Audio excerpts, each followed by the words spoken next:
Hello everyone, welcome back to my channel. You are watching Focus Capsule and I am Vanshdeep Kashyap. So in today's video, we are going to discuss about incorporation of company, read with companies incorporation rules 2014. So basically आज की video के अंदर हम incorporation तो discuss करेंगे ही, लेकिन उसके साथ साथ जब हम कंपनी के नेम के लिए अप्लाई करते हैं तो हमें किन किन चीज़ों का ध्यान रखना चाहिए, rule 8A, rule 8B, rule 9, ये इस बारे में क्या कहते हैं, इसके बारे में भी हम डिस्कस करेंगे। इनको बेसिकली इनकॉर्पोरेशन का अगर हम प्रोसीजर पढ़ें तो इट्स वेरी सिंपल और इसमें ज़्यादा कुछ हमें समय नहीं लगेगा, लेकिन जब हम इसकी लीगल फॉर्मेलिटीज़ के अंदर जाते हैं, जब हम रूल्स के बारे में पढ़ते हैं तो वहाँ हमें पता चलता है कि कंपनी के नेम अप्लाई करने के अंदर we have to deal with a lot of things. ठीक है, सो लेट्स जस्ट बिगिन। मैं आपको नेम के अंदर क्या क्या हमारे को प्री रिक्विजिट्स चाहिए होते हैं उससे पहले मैं आपको बता दूं कि कंपनी की इनकॉर्पोरेशन कैसे होती है।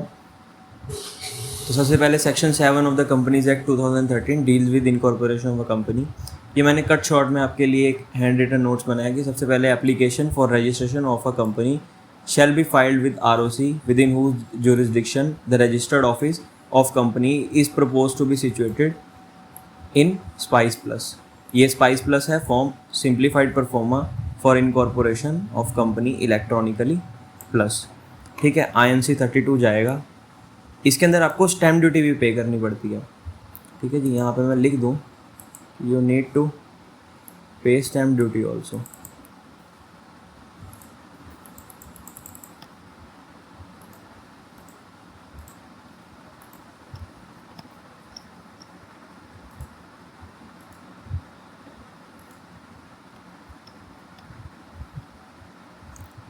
अब यहाँ पे हम इसको स्टेप बाय स्टेप इसका प्रोसीजर फॉलो करेंगे। सबसे पहले अप्लाई फॉर नेम अप्रूवल। तो जब भी हम इनकॉर्पोरेशन का फॉर्म भरना स्टार्ट करते हैं तो we are having two parts, part A, part B. Part A is for name approval, part B is for rest of the forms.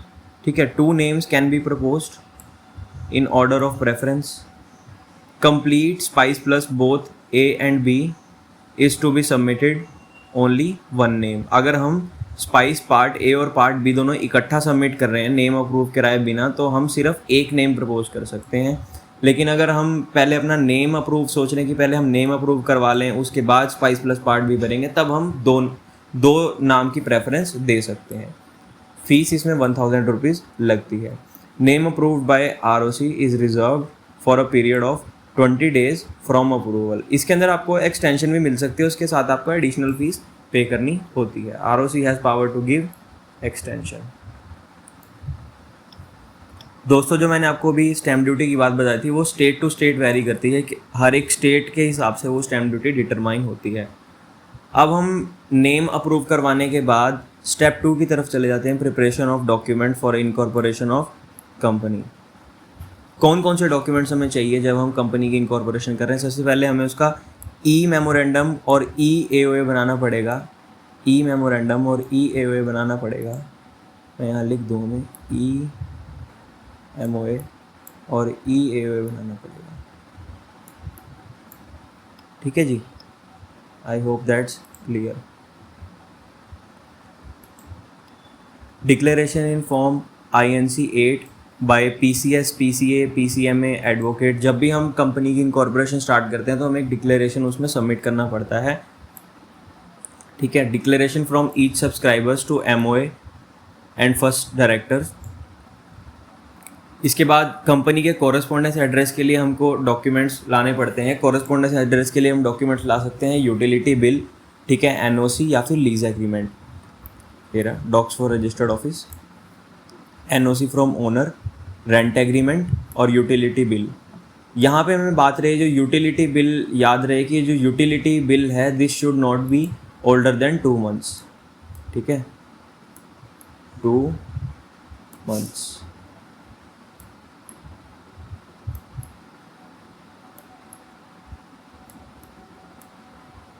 ये 2 महीने से पुराना नहीं होना चाहिए।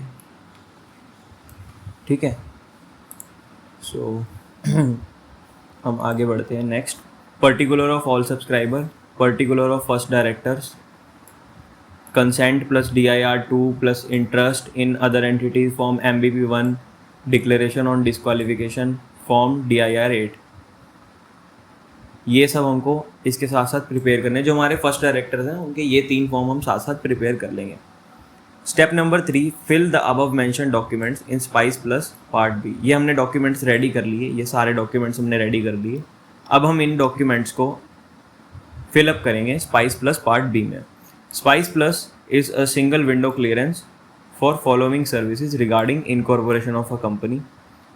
तो ये जो पार्ट बी है, स्पाइस पार्ट बी, ये एक बड़ा ही सिंप्लीफाइड परफॉर्मा है, सिंगल विंडो क्लियरेंस है इन सब चीज़ों के लिए. एप्लीकेशन फॉर डिन up to 3 directors.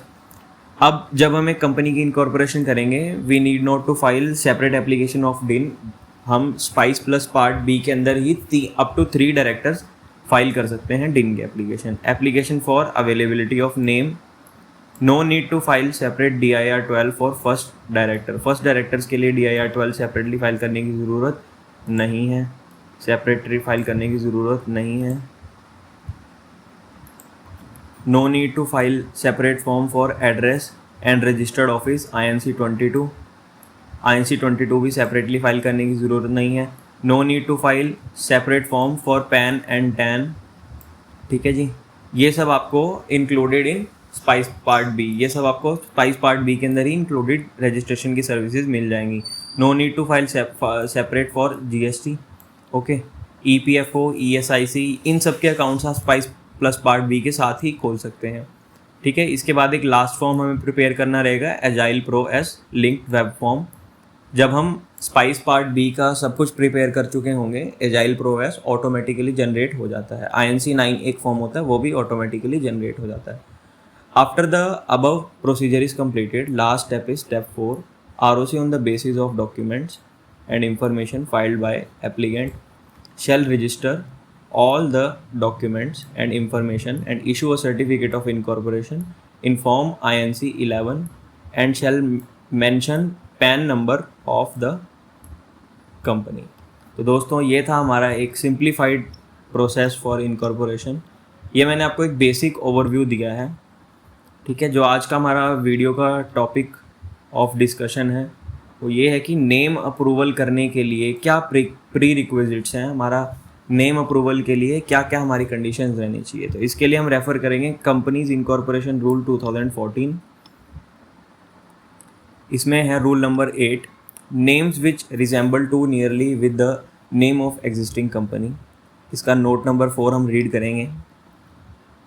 Rule 8(8)(a)(8)(b substituted for Rule 8 by Companies Incorporation 5th Amendment Rules. यानी कि यहाँ पे कहना चाह रहा है कि रूल 8(8)(a) और 8(b) सब्सिट्यूट हो गए हैं for rule 8 by 5th Amendment Rules 2019. दोस्तों, मैं यहाँ पे आपको बता दूँ कि जब भी ये लाइन अगर आपको किसी उसके ऊपर दिखे, बेयर एक्ट के अंदर ये लाइन दिखे, तो it means this all is a explanation to provisions. दिस ऑल इज़ explanation to provisions. This is explanation to provisions.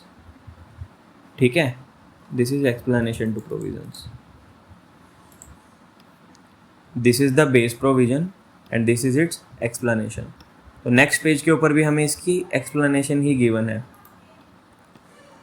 ये नेक्स्ट पेज पे हमें इसकी explanation ही given है. ये चाहें तो आप पढ़ सकते हैं. ये अमेंडमेंट आने से पहले ये सब प्री रिक्विजिट्स हैं. अमेंडमेंट आने से पहले ये भी एक्सप्लेनेशन ही कंटिन्यूड है, सारी की सारी. ये भी एक्सप्लेनेशन ही कंटिन्यूड है, continued from page 2.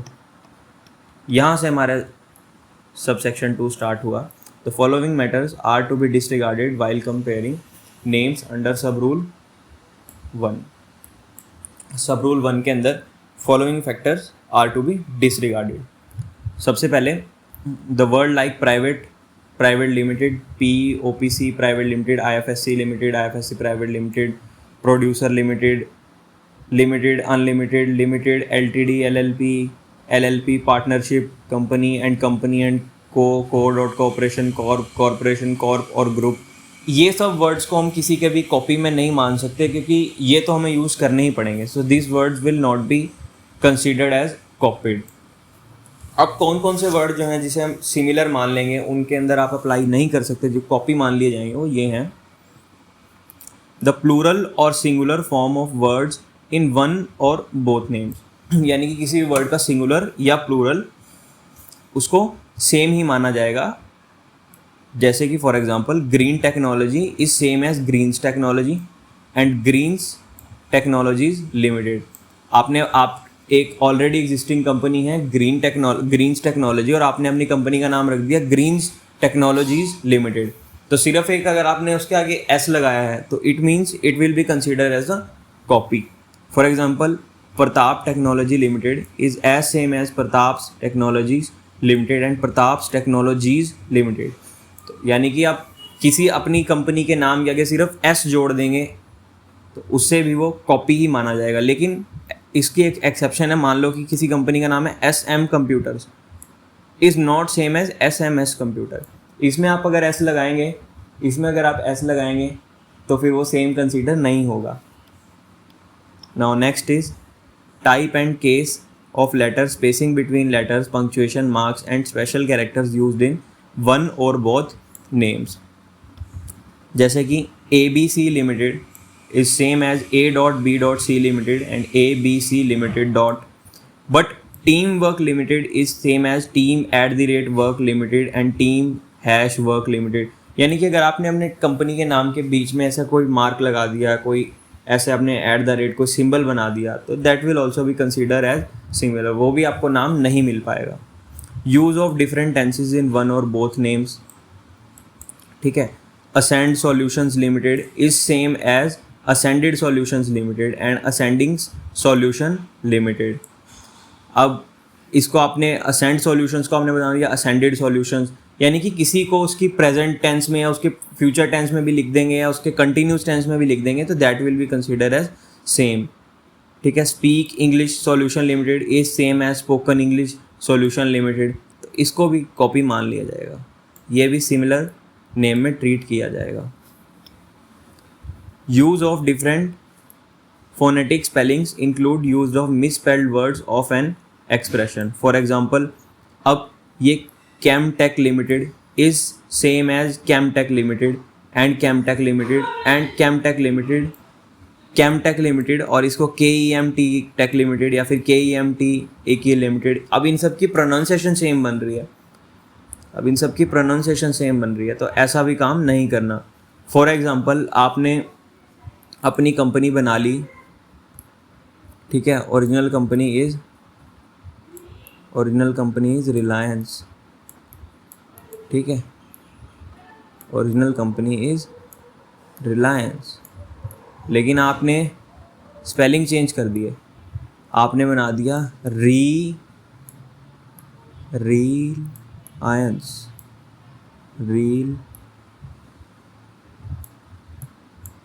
Reliance। So this is not allowed, this is not acceptable, ठीक है जी। I hope that is clear। उसके बाद BK is same as BK limited और BK limited and BEEK limited। ऐसे काम आपको नहीं करने हैं। सिर्फ स्पेलिंग चेंज करने से उसकी प्रोनाउंसिएशन चेंज नहीं हो रही। अगर आप सोचेंगे मैं स्पेलिंग चेंज कर दूँ और प्रोनाउंसिएशन वही रहे तो that will be consider as same. Use of host name such as www और a domain extension such as net, org, dot और com और इन वन और both names. For example, ultra solutions limited is same as ultrasolutions.com limited, ठीक है, but supreme ultra solutions limited is not same as ultrasolutions.com limited. I hope ये आपको, वैसे तो ये रीडिंग से ही हमें काफ़ी इसके अंदर क्लैरिटी आ रही है कि एक्चुअली हमें इसमें क्या स्टडी करना है। Next is the order of word in names. For example, Ravi builders and contractor limited is same as Ravi contractor and builder limited. अब आपने एक शब्द को आगे पीछे कर दिया तो that is also not acceptable, लेकिन अब उसके अंदर आपने एक वर्ड ऐड कर दिया तो वो आपका एक्सेप्टेबल हो जाएगा। For example, Ravi builders and contractor limited is not same as Ravi Shankar Builders and Contractors Limited. Use of the definite or indefinite article in one or both names. For example, Cognial Tours Limited is same as Cognial Tours Limited and The Cognial Tours Limited. अब नाम क्या क्या आपने आ लगा दिया, the लगा दिया, वो भी आपको नहीं करना. This is not acceptable. Isha industries limited is not same as Anisha industries limited. अब आपके कुछ वर्ड लगाने से उसका मीनिंग ही चेंज हो गया तो दैट इज एक्सेप्टेबल. ठीक है, जैसे Isha industries limited is not same as Anisha industries limited. Okay. A slight variation in the spelling of two names including grammatical variation thereof. For example, Color Technology Limited is same as Color Technology Limited. अब एक U आपने add कर दिया तो उससे नाम आपका similar ही count होगा क्योंकि इसकी प्रोनाउंसिएशन सेम है और काफ़ी हद तक एम्बिग्यूटी के चांसेस हैं. But disc solution limited is same as disc solution limited but it is not same as disco solutions limited. I hope आपको ये बात क्लियर हो रही है कि अगर उस शब्द को लगाने से उसका मीनिंग चेंज हो रहा है तो दैट मीनिंग और प्रोनाउंसिएशन दोनों ही चेंज हो रहे हैं तो दैट इज़ एक्सेप्टेबल. लेकिन अगर उसके प्रोनाउंसिएशन चेंज नहीं हो रही, मीनिंग चेंज नहीं हो रहा, सिर्फ एक वर्ड चेंज हो रहा है तो that is not acceptable. Complete translation और transliteration and not part thereof existing name in Hindi और इंग्लिश. आपने किसी शब्द का पूरा ही ट्रांसलेशन कर दिया तो that is acceptable, that is not acceptable. लेकिन उसका आधा अधूरा ट्रांसलेशन किया तो that is somewhere to the extent acceptable. For example, national electricity corporation limited is same as Rashtriya Vidyut Nigam limited. English में वो था नेशनल इलेक्ट्रिसिटी कॉर्पोरेशन लिमिटेड, आपने उसके नाम की एक हिंदी में कंपनी बना दी कि राष्ट्रीय विद्युत निगम लिमिटेड, तो दैट इज ऑल्सो सिमिलर. लेकिन अगर एक कंपनी थी हाइक कंस्ट्रक्शन लिमिटेड, आपने कंपनी बना दी हाइक निर्माण limited, that is not same, that is acceptable. ठीक है जी. Addition of name of a place to an existing name which does not contain the name of any place. If Salvage Technologies Limited is an existing name, it is same as Salvage Technologies Delhi Limited and Salvage Technologies Limited. मान लो कि एक company थी Salvage Technologies Limited, ठीक है, और salvage technologies limited Delhi में भी एक कंपनी है और या फिर सेल्वेज दिल्ली टेक्नोलॉजीज़ लिमिटेड नाम की एक कंपनी है. तो ये Selvage technologies will be treated as similar to Selvage technology Delhi and Selvage Delhi technologies limited. लेकिन retro pharmaceuticals Ranchi limited is not same as retro pharmaceuticals Chennai limited. यानी कि एक ही शहर में एक ही नाम की 3 कंपनियाँ नहीं हो सकती, बट अलग अलग शहर में एक ही नाम की अलग अलग कंपनियां जिनके आगे शहर का नाम अलग है ऐसे हो सकती हैं. ठीक है जी. एडिशन, डिलीशन और मॉडिफिकेशन ऑफ न्यूमरल्स और expression denoting numerals in an existing name unless the numerals represent any brand. ठीक है. Thunder service limited is same as thunder 11 service limited और one thunder service limited. Style Garments 11 Limited is same as Style Garment Limited and Style 12 Garments Limited. 111 Powers Equipment Limited is not same as One Power Equipment Limited if 111 represent as brand.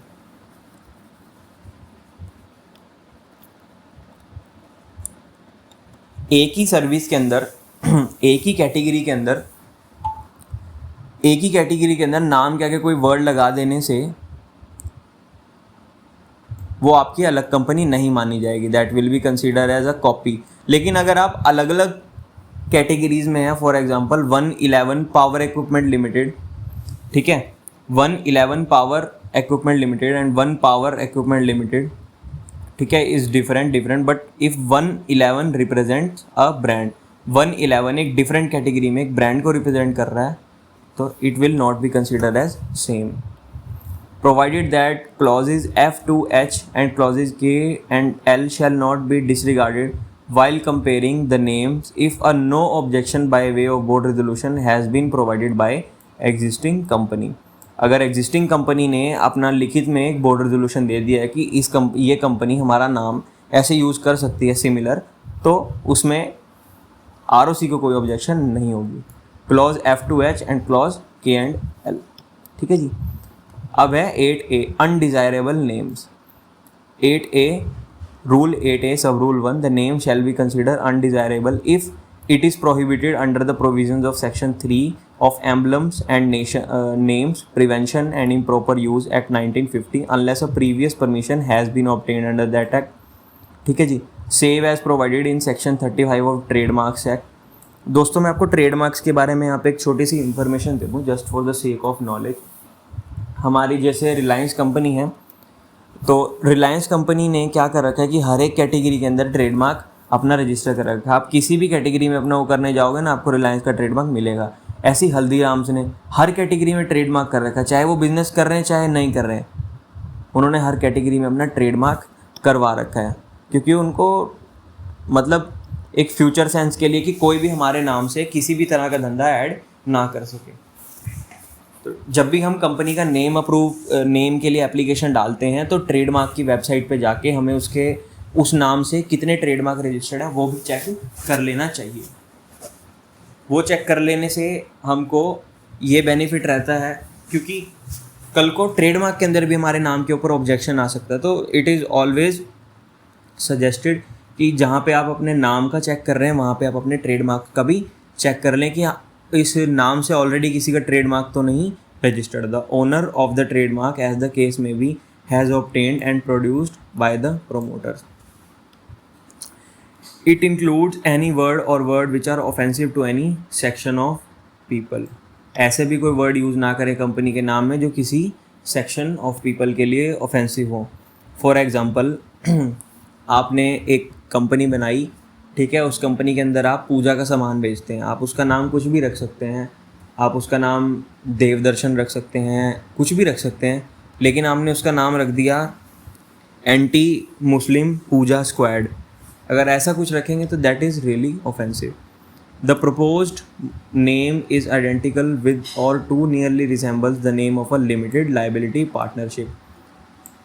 अगर जो आप किसी का नाम अपना उसमें propose कर रहे हैं that is too nearly resembling with a LLP's name और identical with a LLP's name, so that is also not allowed. Provided that provisions of Rule 8 shall apply mutatis mutandis while determining whether a proposed name is too nearly resembling the name of LLP. ठीक है जी. The proposed name is identical with or too nearly resembles with name which is for the time being reserved in accordance with Rule 9. अगर किसी बंदे ने already कोई नाम reserve करवा रखा है, वो नाम आपने प्रपोज कर दिया, तो that is also not allowed. Provided that provisions of Rule 8 shall apply mutandis mutandis while determining whether proposed name is too nearly resembling with the reserved name. अगर किसी ने नाम रिजर्व भी करा रखा है तो वो भी आप नाम नहीं ले सकते. ठीक है जी. The company's main business is financing, leasing, chit fund, investment securities और combination thereof, but propose name is not indicative of such relative financial activities with chit fund और इन्वेस्टमेंट, लोन एक्सेट्रा. यानी कि आपके कंपनी का काम तो है financing, leasing, chit fund का, इन्वेस्टमेंट का, सिक्योरिटीज़ का और कॉम्बिनेशन देयर ऑफ. ठीक है, लेकिन आपने कंपनी का नाम रख दिया पूरन सिंह दा ढाबा, तो that is also not acceptable. ठीक है जी. The company's name is indicative of activities financing, leasing, chit fund, investments, but the company's main business is not related to such activities. अब मान लो कंपनी का नाम तो है कि पूरनचंद इन्वेस्टमेंट्स लिमिटेड, बट अब वो काम कर रहे हैं ढाबे का. ऐसा भी नहीं करना. ठीक है जी. It resembles closely the popular और abbreviated description of an existing company और limited liability partnership.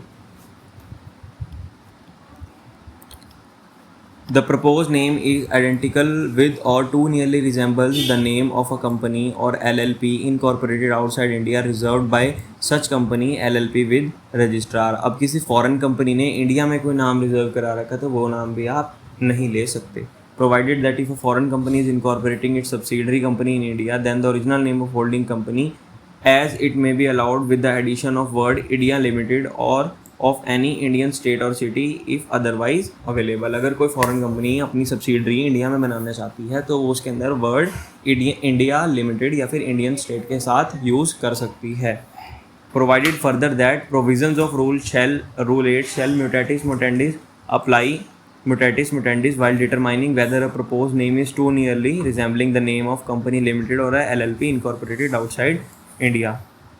Any part of the proposed name includes the word indicative of separate type of business constitution or legal person or any connotation thereof. Example: cooperative, सहकारी trust, LLP, partnership society, proprietary, HUF firm, INC, PLC, GmbH, SA, PTE, SDN, AG, etc. अब हमने खोली तो company थी, लेकिन company के आगे हमने कुछ ऐसे वर्ड लगा दिए जो हमें नहीं लगाने चाहिए थे. That is also not allowed. Explanation: for this purpose, the clause it is hereby clarified the name including phase electoral trust may be allowed for registration of companies to be formed under Section 8 in accordance with electoral trust scheme notified by CBDT. Separate type of legal person, cooperative, सहकारी trust, partnership society. हाँ, यहाँ पे ये कहना चाह रहा है कि अगर हमें अपनी कंपनी के नाम के आगे इन शब्दों का प्रयोग करना है, सहकारी, ट्रस्ट, LLP, ठीक है, society, proprietor, HUF, INC, PLC, GmbH, SA, PTE, SDN, AG, ठीक है, तो इसके लिए आपको सेपरेटली रजिस्ट्रेशन के लिए फॉर्म फाइल करना होगा. आप नॉर्मल कंपनी के अंदर ये चीज़ रजिस्ट्रेशन करते वक्त ये नाम आगे नहीं लगा सकते. मान लो आपने प्राइवेट कंपनी इनकॉर्पोरेट की और उसके आगे आपने नाम लिख दिया कोऑपरेटिव, तो ऐसा नहीं करना. आपको कोऑपरेटिव सोसाइटीज़ एक्ट के अंदर रजिस्ट्रेशन लेनी होगी. अगर आपने फॉर एग्जांपल एक कंपनी बना दी कि VDK लॉ एसोसिएट्स कंपनी, लेकिन उसके नाम के आगे लगा दिया VDK लॉ एसोसिएट्स LLP, हालांकि है वो प्राइवेट कंपनी, तो ऐसा भी आप नहीं कर सकते. And I hope that is clear. So let's move further. Provided that name application is accompanied with affidavit to that effect that name to be obtained shall be only for the purpose of registration of company under the said electoral trust as notified by CBDT. अब जो electoral trust है ये section 8 के अंदर register हो सकता है, लेकिन जब इसको हम रजिस्टर करेंगे तो एक एफिडेविट देना होगा कि ये जो नेम हमने रिजर्व किया ये इलेक्टोरल ट्रस्ट के लिए ही यूज़ होगा. ठीक है. The propose name contains the word British India. ये ब्रिटिश इंडिया वर्ड हम यूज़ नहीं कर सकते. The proposed name implies association of connection with an embassy to consultate of a foreign government. अब आपने नाम के अंदर किसी फॉरेन एम्बेसी का नाम जोड़ दिया, ऐसा भी आप नहीं कर सकते.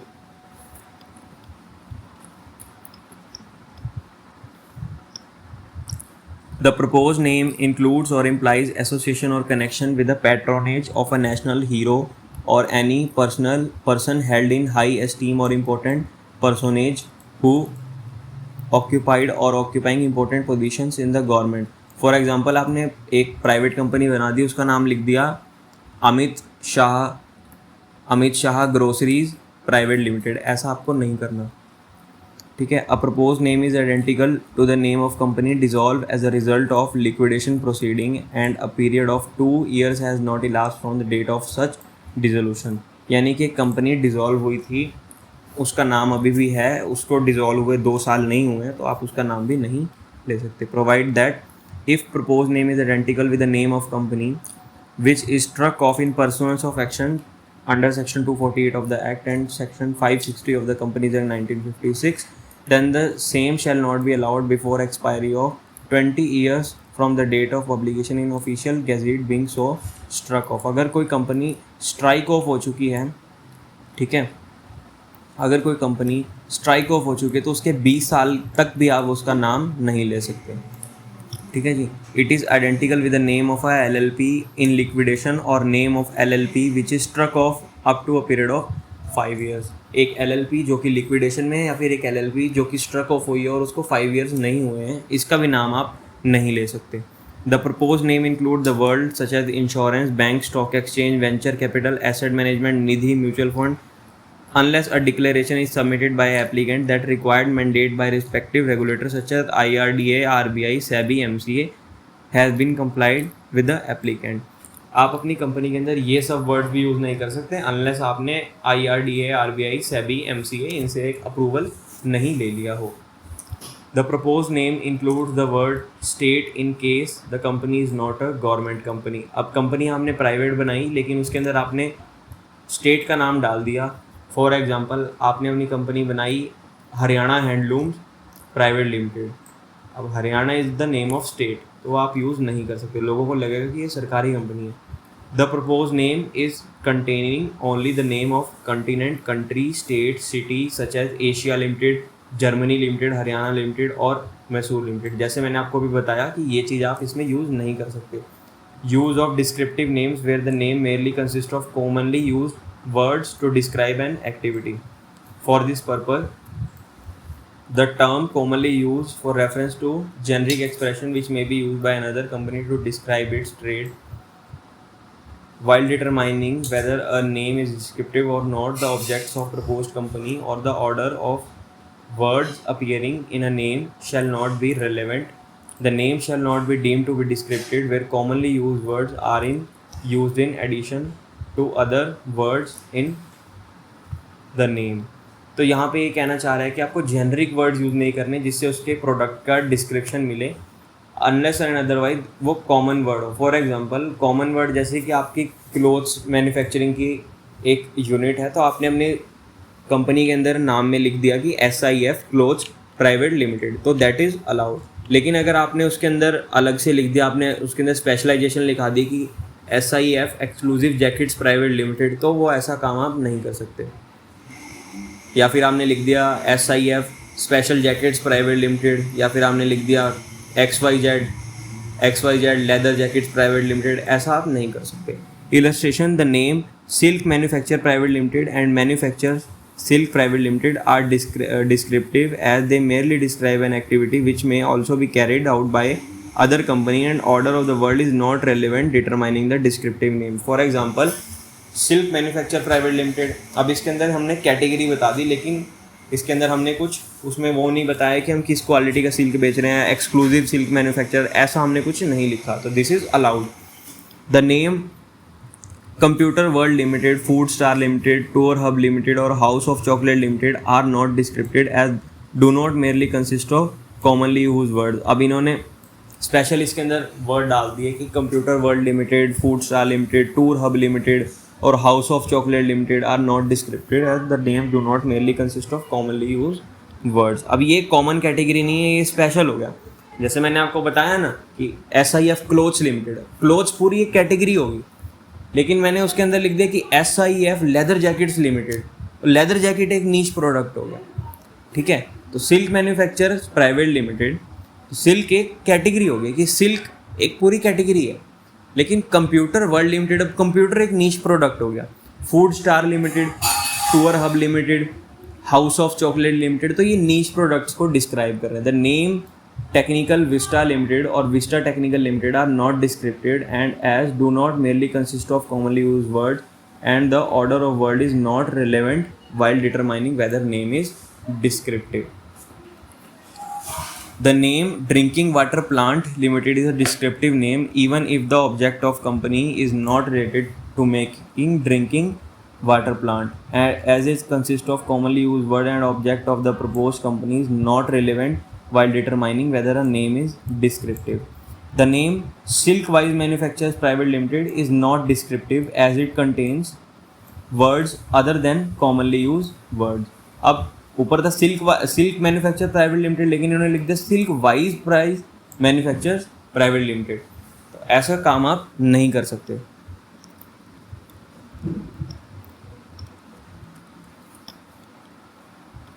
The proposed name includes the name of any foreign country or any city in foreign country.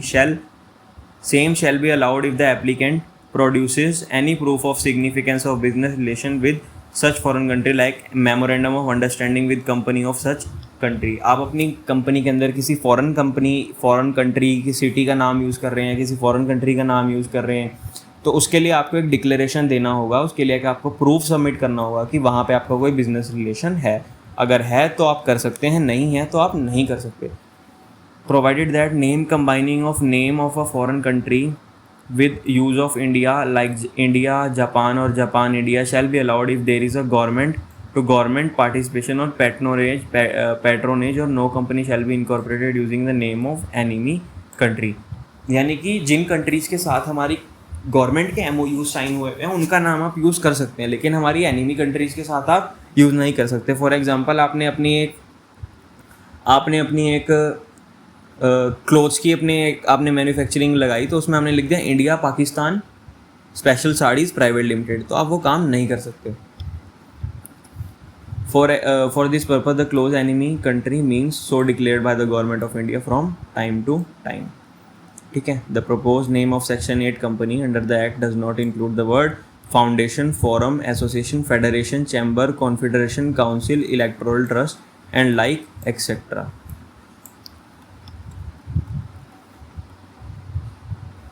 Section 8 जब आप कंपनी बना रहे हैं, प्रपोज कर रहे हैं, ठीक है, under that does not include the word, उसके अंदर ये वाले वर्ड नहीं हो सकते, foundation, forum, association, federation, chamber, confederation, council, electoral trust and like etcetera without declaration. ठीक है, लेकिन अगर आपने डिक्लेरेशन दे दिया तो आप ये वर्ड यूज कर सकते हो।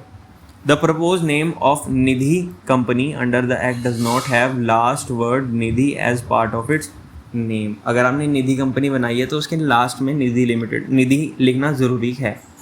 The propose name has been released from registrar of companies upon change of name of company and 3 years have not lapsed from since the date of changes unless specific direction has received from competent authority, compromise arrangement और amalgamation। अब किसी company ने अपना नाम change कराया था, उसको नाम चेंज कराए 3 साल नहीं बीते हैं, 3 years अभी नहीं हुए नाम चेंज कराए, तो वो पुराना नाम भी आप नहीं ले सकते। The applicant shall declare in affirmative or negative, affirm or deny whether he is using or has been using in last 5 years the name applied for incorporation of company or LLP in any other business like sole proprietor or partnership or any other incorporated unincorporated entity। मान लो एक व्यक्ति था, वो अपनी एक दुकान खोल के बैठा था कि गुप्ता ग्रोसरीज, ठीक है, उसकी एक दुकान थी बाज़ार में, गुप्ता ग्रोसरीज, सोल प्रोप्राइटर था, उसकी GST की रजिस्ट्रेशन भी उसी के ऊपर हो गई थी। तो अब उसके ध्यान में आया कि मैं कंपनी इनकॉर्पोरेट करूं, तो अब उसको एक अफर्म और डिनाई, ठीक है, अब उसको एक डिक्लेरेशन देना पड़ेगा कि मैं एज अ सोल प्रोप्राइटर इस नाम के अंडर मेरी दुकान थी, गुप्ता ग्रोसरीज के नाम से मेरी एक दुकान थी, मैं इस दुकान में पिछले 20 साल से काम कर रहा था, ठीक है, आई हैव नो ऑब्जेक्शन कि मैं इसके बाद इसको एक एज अ कंपनी में वो करूं। या फिर किसी और की वो दुकान थी तो उससे NOC ले ले, अगर अपनी थी फिर कोई दिक्कत नहीं, किसी और की दुकान थी तो उससे NOC ले ले। From other partners and associate for use of such name by propose company or LLP as the case may be also declaration to as such shall be taken over by the propose company or LLP or not. और उसके अंदर ये भी लिखे कि मेरी जो sole proprietorship है ये कंपनी के द्वारा टेक ओवर कर ली जाएगी या फिर इसका कुछ और ट्रीटमेंट होगा, तो ऐसी चीज़ें भी उसमें मैंशन करें। वर्ड और expression which can be used only after obtaining previous approval of central government. कुछ ऐसे वर्ड जिसके अंदर सेंट्रल गवर्नमेंट का अप्रूवल चाहिए। In terms clause B of subsection 3 of section 4 following words and combinations thereof shall not be used in name of company English और any of the language depicting the same meaning unless previous approval of central government has been obtained for the use of such word or expression। ये सब word आपको use करने के लिए government का prior approval चाहिए होगा, ठीक है। आप इसको इंग्लिश में तो यूज़ कर ही नहीं सकते, किसी और भाषा में भी यूज़ नहीं करने, ठीक है। Board, commission, authority, undertaking, national, union, central, federal, Republic, ऐसे शब्द आप अपनी कंपनी के अंदर नहीं यूज़ कर सकते। प्रेसिडेंट, राष्ट्रपति, small scale industry, Khadi village industry corporation, financial corporation, municipal, panchayat, development authority, prime minister और chief minister, minister, nation, forest corporation, development scheme, statute और स्टैट्यूटरी, कोर्ट और judiciary, governor, use of word scheme with name of government, state, India, Bharat और any government authority और in any manner resembling with a scheme launched by central government and authorities, bureau, ऐसे ऐसे नाम आप इसके अंदर use नहीं कर सकते। तो दोस्तों आई होप आपको ये बात इसके अंदर बड़ी क्लियर होगी कि what are the prerequisites for approval of name in incorporating a company. Incorporation का आपको ये प्रोसेस भी आई होप आपको क्लैरिटी हुई होगी। तो आज की वीडियो में बस इतना ही। आप अपना फीडबैक ज़रूर शेयर करें और अगर किसी और टॉपिक पे अगर आप वीडियो चाहते हैं तो वो भी मुझे बता दें। मैं यहाँ पे लिख दूँ कि इसमें आपको स्टैम्प ड्यूटी भी चाहिए।